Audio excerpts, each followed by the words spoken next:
이어서 그럼 저희 두 번째 발제와 토론 들어보겠습니다. 마을연농, 농업 생산단위 조직화의 조건에 대해서 대구 경북연구원의 최정현 선생님께서 발표를 해주시겠고요. 토론은 지역아카데미 오현석 선생님께서 담당해 주시겠습니다. 발표 토론자 두 분께 환영의 박수 부탁드립니다. 자, 그럼 바로 발표 듣도록 하겠습니다. 네, 안녕하세요. 저 대구 경북에서 왔습니다. 대구 경북연구원의 최종현입니다. 학회 발표가 처음이라 상당히 많이 떨립니다. 좀 보고되더라도 좀 이해를 부탁드리겠습니다. 제가 오늘 말씀드리려고 하는 내용은 마을연농입니다. 경북에서는 마을연농 육성 사업이라고 해서 2013년부터 정책 사업을 좀 실시하고 있습니다. 그렇게 좀 참여하면서 느꼈던 경험이라든지 정책 사례를 대상으로 좀 중심으로 좀 말씀을 드리려고 합니다. 마을연농은 결국 농업 생산 조직화의 문제인 것 같습니다. 농업 생산 조직화는 지역의 토지, 노동, 자본을 통합하여 새로운 경영 전략을 마련함으로써 규모와 효과를 얻는 것이다 라고 말하는 분들도 있는데요. 그 형태라든지 조직화하는 형태라든지 이런 것들은 여러 가지 방법이 있을 거고, 그러한 생산 조직화의 하나의 방법으로서 마을연농을 생각할 수 있을 것 같습니다. 근데 이제 마을연농이라는 걸 좀 단순하게 보면 그냥 마을 단위로 조직을 만들고 그 조직에서 그 영농 계획과 생산을 담당하는 거라고 좀 간단히 얘기를 할 수 있을 것 같은데, 실제 이제 마을연농을 마을에서 현장에서 만들어가는 과정은 좀 그렇게 간단하지가 않는 것 같습니다.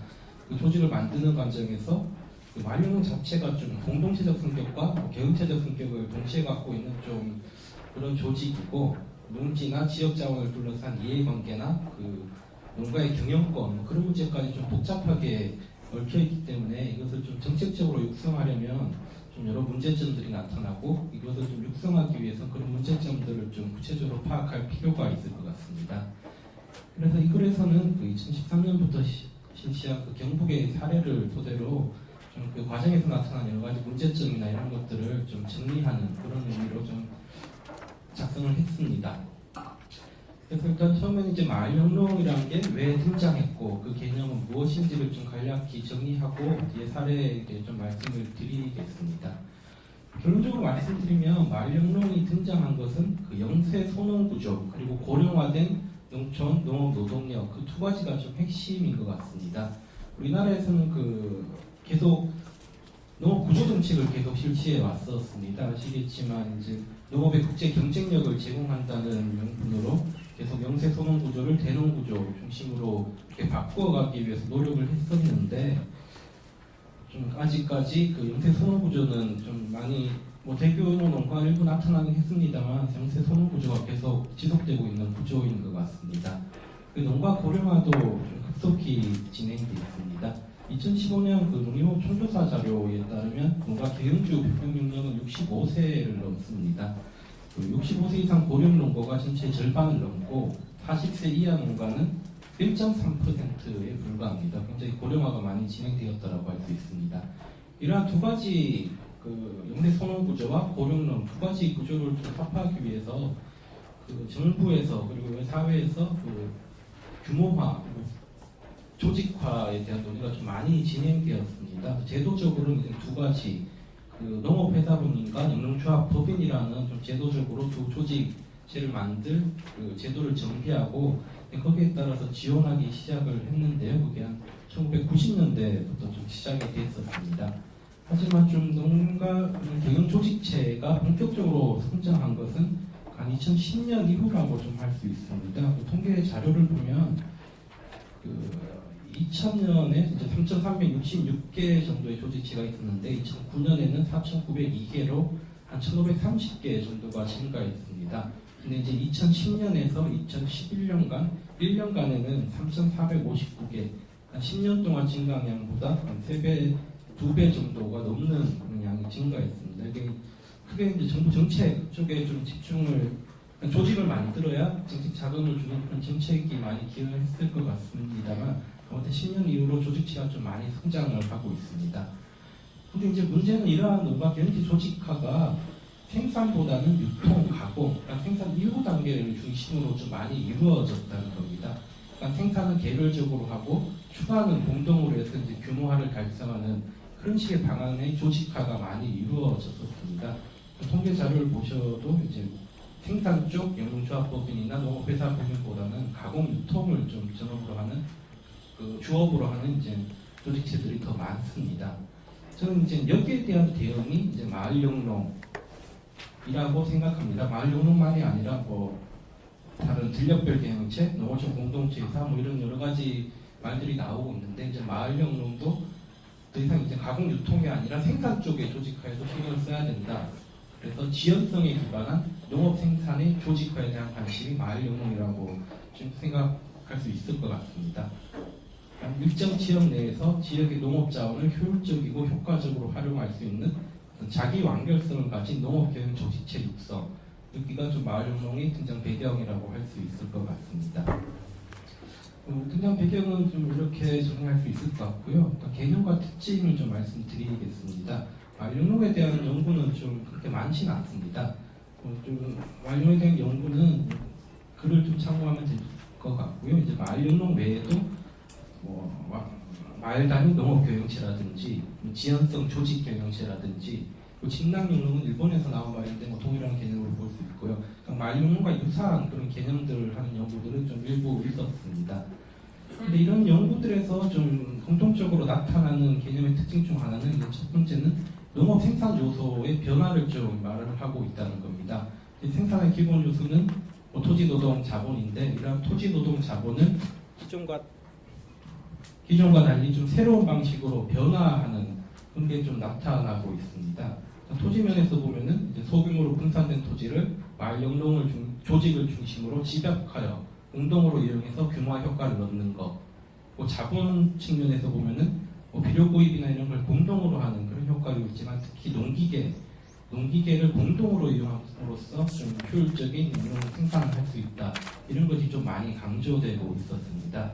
또 노동과 관련해서는 지금 과수와 고령화된 농업 인력을 좀 합리적으로 담당하는 역할을 재조정하는 그런 것들이 개념에서 좀 많이 나타나고 있었습니다. 그럼 보통 이제 경북에서 스태몬드는 마을영농 추진하는 주체를 마을영농 리더, 농기계 자격자, 보조작업자, 주품목의 타작업자, 2차, 3차 분야 비즈니스 종사자 좀 복잡하게 다루고 있는데요. 그런 것들은 여러 가지 역할과 그 마을의 특성에 따라서 다양하게 나타날 수 있겠지만 중요한 것은 이제 마을의 그 인력들, 마을 주민들을 좀 특성과 맞춰서 역할을 다시 한번 배분하는 그런 것들이 이제 개념 속에 나타나고 있습니다. 그리고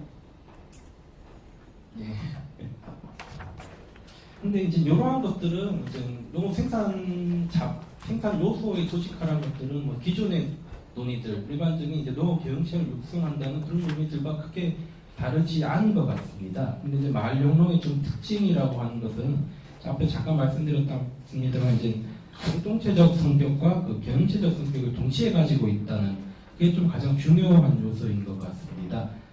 그러니까 특징적인 점은 이제 조직화를 위한 기반으로서 비공식적인 네트워크를 이용한다라고 좀 말씀드릴 수 있을 것 같은데요. 그 비공식적인 네트워크라는 게 이제 마을 공동체 혹은 지역사회라고 할 수 있습니다. 그게 좀 가장 중요한 특징인 것 같고요. 이러한 것들 때문에 이제 마을영농에서는 단순히 생산만 많이 해서 효율적으로 생산해서 수익만 얻는 거 거기에만 집중하는 게 아니라 농촌 마을의 복지 생활 서비스 등까지 그 마을영농 조직부에서 함께 안고 가려는 그런 지금도 함께 나타나고 있습니다. 그러니까 마을영농의 궁극적인 목적은 소득 증대를 넘어서 마을 공동체 복원을 통한 마을의 유지, 활력 증진, 농업 농촌의 지속 가능성 증대, 좀 여러 가지 큰 목표를 좀 담고 있는 것 같습니다.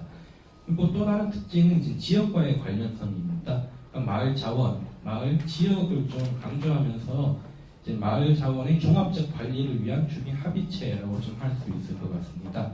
그런 두 가지, 그러니까 공동체적 성격과 지역과의 관련성 두 가지가 기존에 논의되는 농업 생산 경영체 조직과 좀 큰 차이라고 할 수 있을 것 같습니다.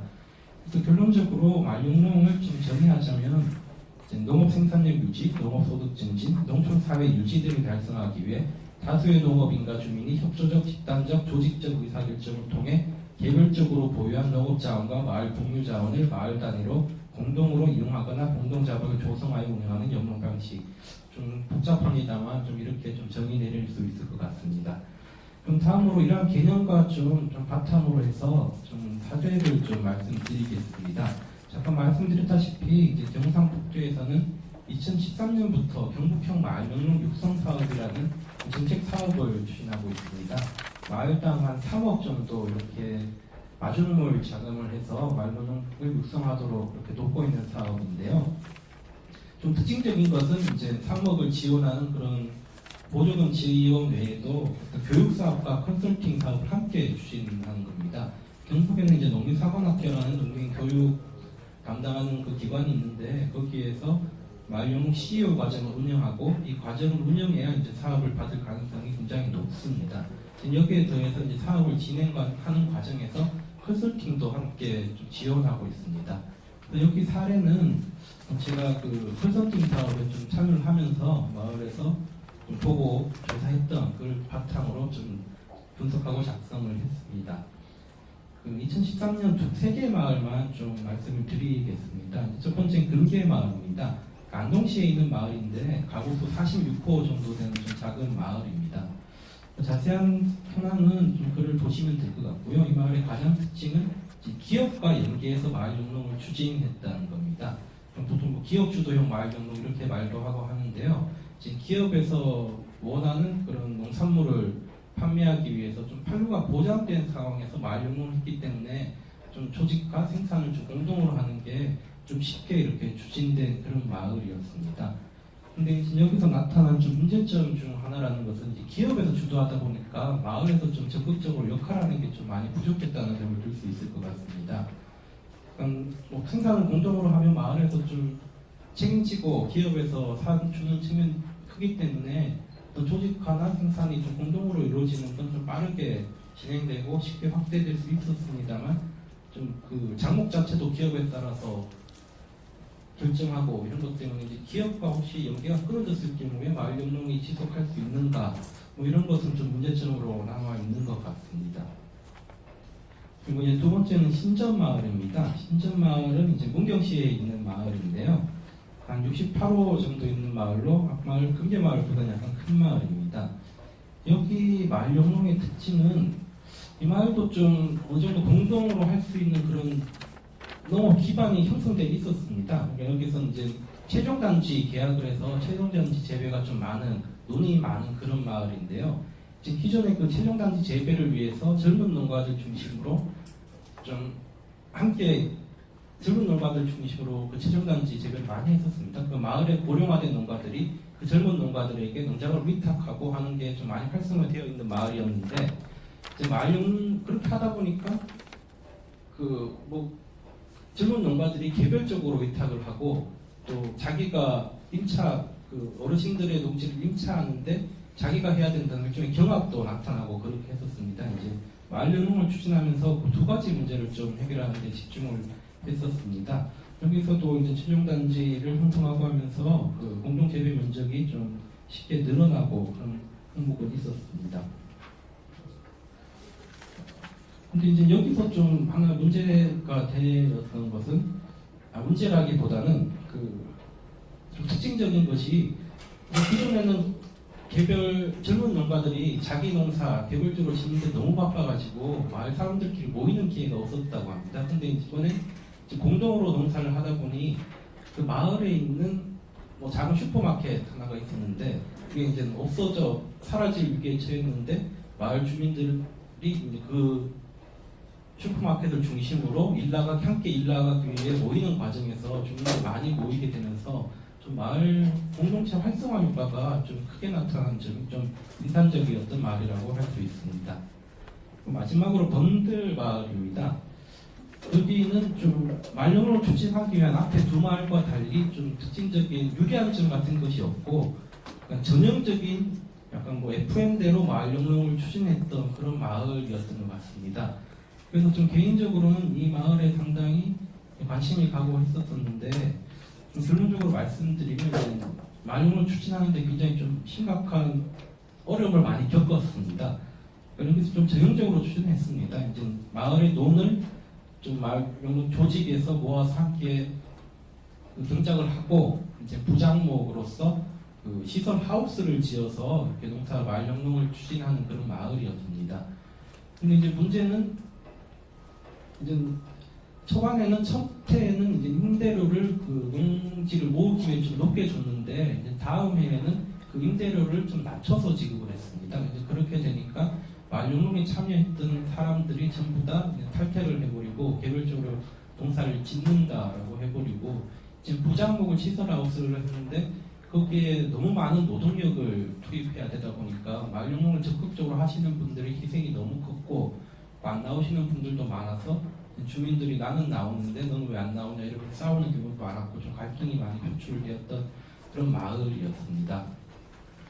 그래서 좀 세 가지 사례입니다만 좀 마을 운영의 육성의 조건이라고 좀 이렇게 표현하긴 했습니다만 그 마을 영농을 추진하면서 좀 이런 것들을 주의해서 관심을 가지고 해야겠다라고 하는 몇 가지를 좀 정리해봤습니다.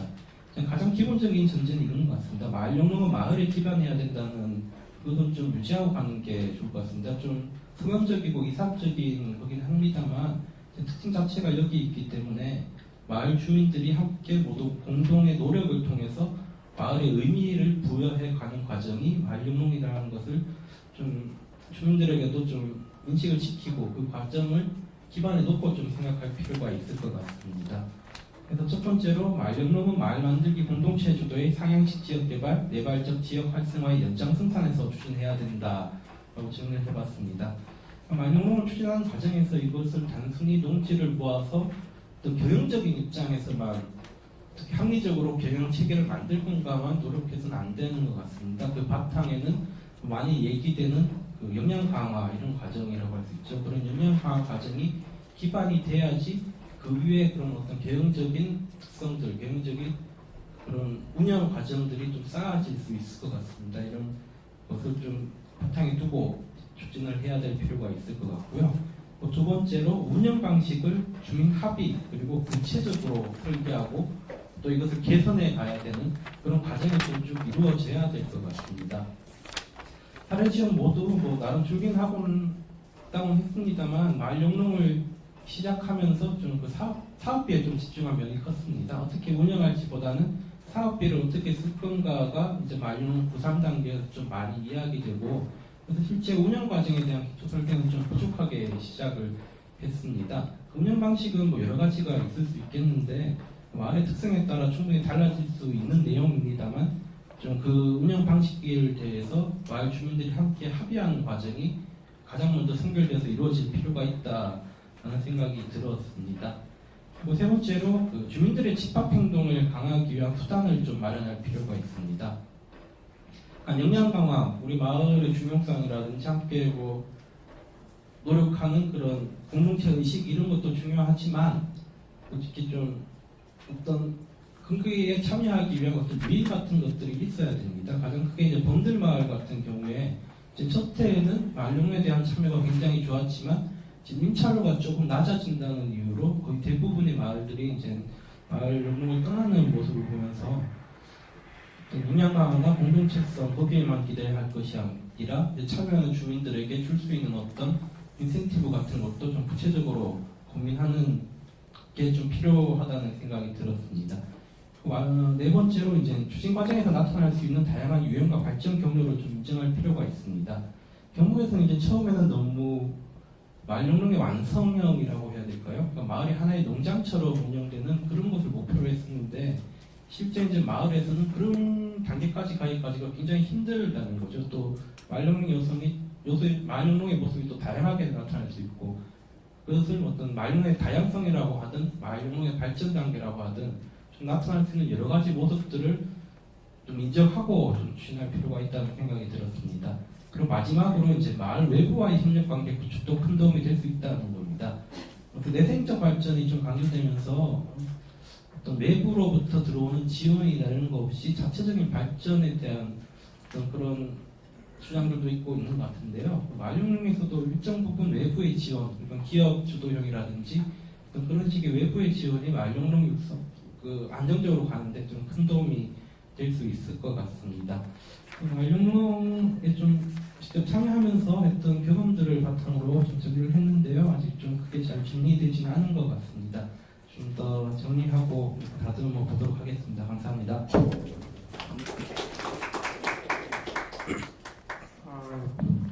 최선생님께서 이 마을 영농에 대해서 저희가 뭐 잘 모르는 저 같은 경우에도 이게 들어보니까 아주 쉽게 이해할 수 있게끔 마을 영농의 개념, 등장 배경, 특징, 향후 육성 조건 이 세 가지 측면을 나눠서 간결하게 사례까지 들어가면서 말씀을 해주신 것 같습니다. 그럼 지정 토론자이신 오현 선생님 토론을 듣도록 하겠습니다. 예, 안녕하세요. 제가 그냥 오현식입니다. 최중현 박사가 지금 마을 영농에 대해서 논문 준비하셨는데 전체를 쭉 읽어보면 이렇게 농업 생산량의 도시화의 조건은 그거 관련돼서 현재 지금 진행되고 있는 마을 영농 사업이 이렇게 긍정적으로 기술하고 있는 것 같지 않아요, 그렇죠? 제가 이 얘기를 왜 하냐면요. 사실 2000년대 초반부터 정부의 농업 정책, 그다음에 농촌 정책 사업들이 사실 마을 단위로 이루어진 것들이 굉장히 많이 있어요. 특히 농촌 교환 사업들이 그렇고, 그다음에 마을 영농과 같이 농업 생산과 관련된 이런 공동 사업들, 그다음에 그 이후에 판매를 조직화, 생산 단위에서 여러 가지 조직화 사업들이 굉장히 많이 이루어졌었는데. 굉장히 여러 가지 명칭으로 굉장히 많이 이루어졌지만 실제 지금 상태가 어떤가에 대해서는 굉장히 좀 회의적인 것 같아요. 저는 어쨌든 2000년대 초반부터 이런 지역화되는 회사를 만들어서 현장에서 이런 농업농촌 관련된 컨설팅을 많이 해왔는데 그러다 보니까 이 정책 사업을 많이 하지 않습니까? 그래서 마을 사업도 그렇고 이런 공동 사업들 많이 경험해봤었는데. 우리가 너무 공동체성에 대해서 마을의 어떤 공동체성에 대해서 너무 이미 그것은 어쩔 수 없는 실제가 없는데 있는 것처럼 받아들이고 여러 가지 정책 명분이라든지 목표 이런 것들 세우고 있는 것이 아닌가라는 생각이 많이 들거든요. 그런 얘기를 좀 하려고 아마 지정 토론자로 나가서 말씀을 좀 드릴 것 같은데요. 우리나라나 일본에는 진라경농 이런 얘기를 해서 우리 경상북도에서 지금 마을 영농 사업 해가지고 1년에 3억 원 지원하는 겁니까? 예. 3억 원 지원해서 거기 보면은 정책 목표가 영농 시스템을 확 전환시킨다. 개별 농가 단위에서 마을 단위로 전환시키고, 그다음에 농업 생산 다학화시키고, 또 가공 서비스로 이제 다학화시키고, 또 고령층도 배려하고. 또 공동체 의식도 제고시키고 또 다른 외부와의 협력체들도 강화시킨다 이런 것들이 1년에 3억 줘가지고 해결하겠다 이런 것 같은데 어쨌든 잘 안 되니까 개소수도 줄고 있고 그런 것 같아요 전체적으로. 그래서 농업 생산과 관련된데 마을 영농과 관련된 이런 공동 사업도 이렇게 우리가 큰 가치가 의미를 부여할 만한 가치가 있기 때문에 정책으로 만들어서 하고는 있지만은.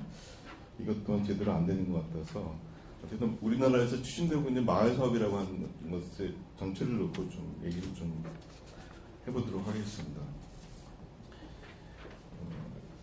이게 이것과 관련되어 있는 것 같아요. 어쨌든 가정농이 이행 발전 경로라고 하는 게 있는데 우리 여기 김정수 박사 나오셨는데 지난 12월달에 크리에서 농가의 다면적 활동에 대한 사회경제적 연구라고 하는 그런 저로서는 어쨌든 굉장히 유럽에서 진행된 거랑 비교할 만한 그런 자료가 있어가지고 좀 보게 됐었는데 일반적으로 가정농의 이행 발전 경로가 가정농을 근거로 한 그런 농업 쪽에 있어서 산업화 이후 과정에 있어서 보면은 열화라는 표현이 있어요. 네 가지 경로가 있는데 탈농이죠. 탈농하는 게 있고 그다음에 빈곤화로 진행되는 게 있고 그다음에 다학화로 진행되는 게 있고 전업화로 진행되는 게 있는데 열화라고 하는 것은 이제 농업을 서서히 이제 포기해 나가는 과정. 그러니까 농가가 노동력이 어느 정도 보유하고 있지만 농업 소득만으로는 가격의 지출 감당이 안 되기 때문에 다른 쪽으로 아예 전환하는 그런 경우고 빈곤화 같은 경우는 가정노동력 자체가 고령화되기 때문에 서서히 주저하는 경우죠. 그래서 농촌에 그냥 자기가 보유한 농업 생산자를 그냥 제대로 관리하지 않고 적극적으로 영농에 나서지도 않고 그냥 서서히 가라앉는 그런 상태고.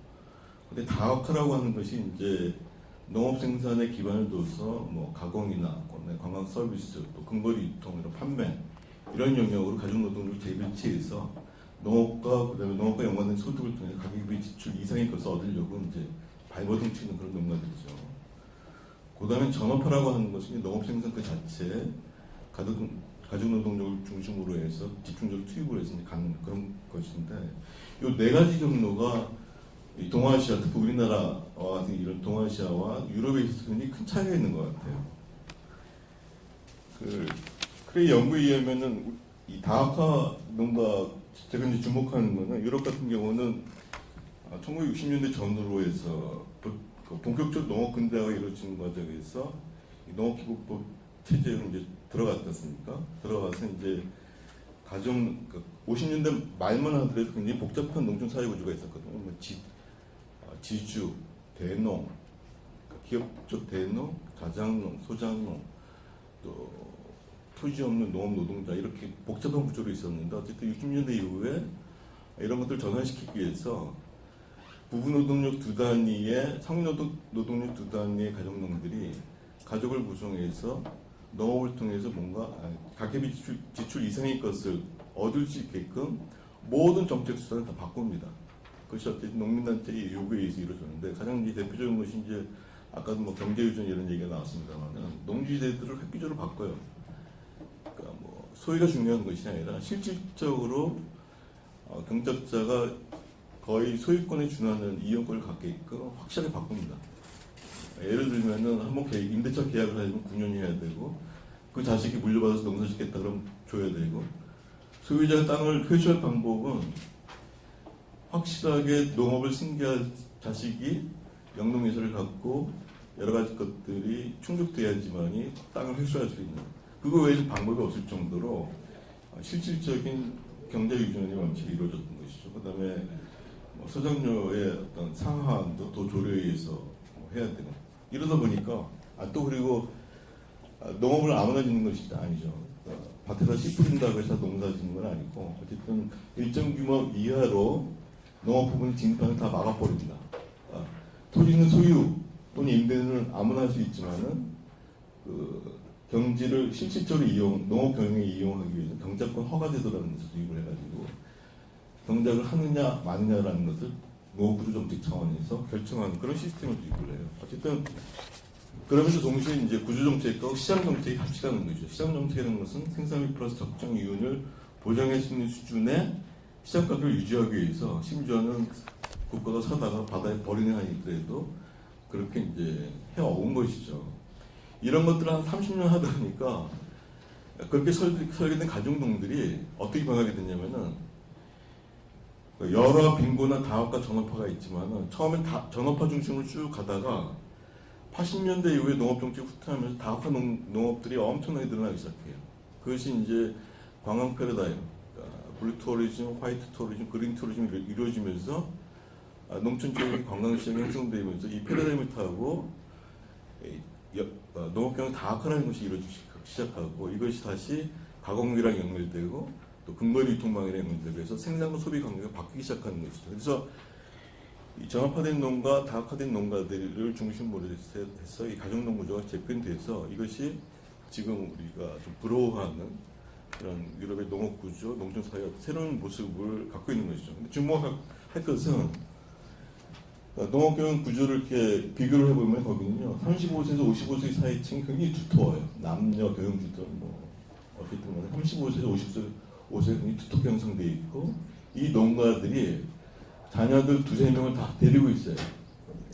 그리고 이 친구들이 지속가능 농업에서 요구하는 여러 가지 직불제 같은 여러 가지 요건들을 충족시키는 노동력이기도 하고, 우리가 여기서 얘기하는 육자산업화에 필요한 노동력, 가공, 관광 서비스, 근거리 유통망, 기타 사회적 격리적 활동들, 이런 활동에 나서는 층들이 바로 이런 층들이에요. 그래서 프랑스 정부조차도 가정농에 소속된 이런 젊은 층들의 어떤 청년들의 한 7만 명 되는데 그런 것들에 굉장히 주목하게 되고 청년 고용 대책이 일어나서 이런 것들을 굉장히 중요시하게 여기게 되는 것이죠. 어쨌든 유럽은 그렇게 구조정책, 가격정책, 가격정책도 가격지지에서 지금 직불제로 전환되고 있지만 어쨌든 이런 것을 통해서 그렇게 이행을 해온 것이고 반면에 우리나라는 구조정책도 애매했고 가격정책도 애매한 상태에서 직불정책도 애매한 상태로 용돈 수준으로 지금 가고 있는 그런 상태죠. 그러다 보니까 열화, 빈곤화, 열화, 빈곤화, 다학화, 전업화 요 4개의 경로 중에서 열화, 빈곤화층이 굉장히 많아요. 한 75%에서 한 80% 되는 것 같아요. 제 추측으로는.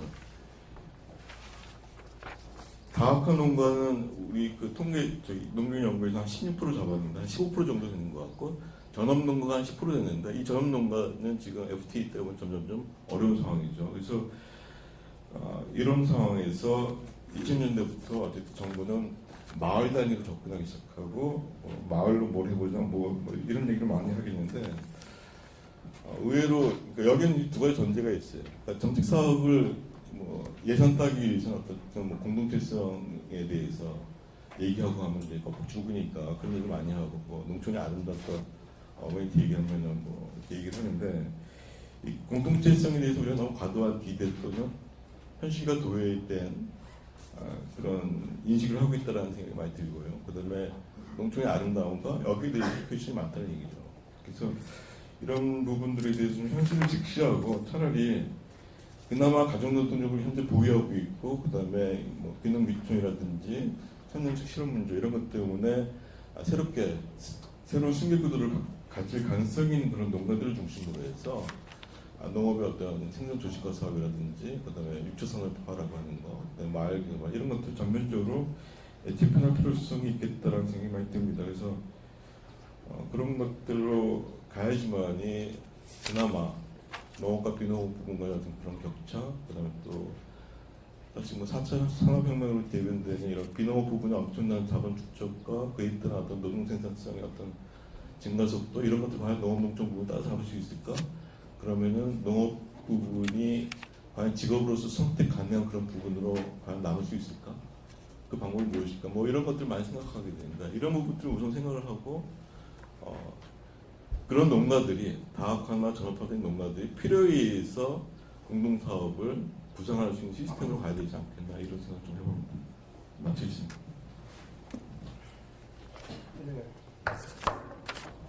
네, 감사합니다. 무엇보다도 마을의 공동체성의 실체에 대한 근본적인 성찰. 일단 어쩌면 농가 글쎄 그 다음 얘기도 평균 같은 거를 하든 본질적인 문제의식을 다시 제시하시면서 발표자께서 한 1분 내로 간단하게 부탁드립니다.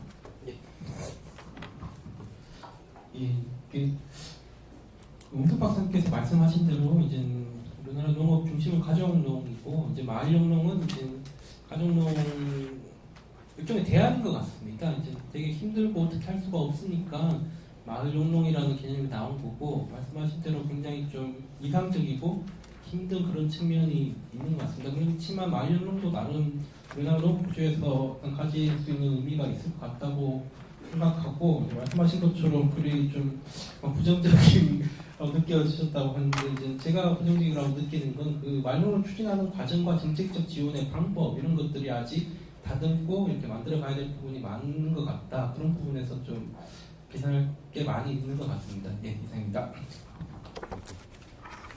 예, 고맙습니다.